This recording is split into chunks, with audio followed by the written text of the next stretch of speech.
Alright folks, now this is a 2001 Nissan Xterra. Now I'm gonna adjust. It's a very minute adjustment on the steering box. First of all, you gotta take off the tire. Pull off the tire here and pull back the protective covering, plastic covering there.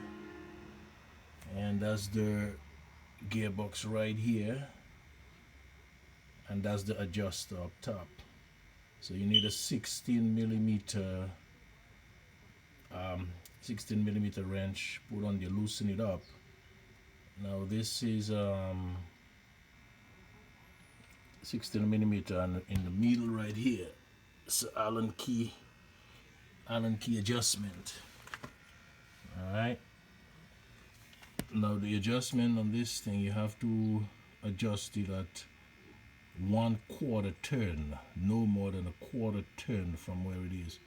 So what I did, I put a mark right there. So mark my first position. And what I'm going to do right now,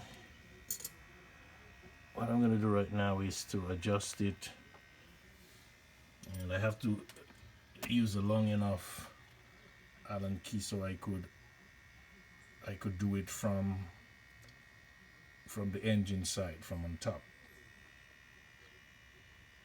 All right, here we go.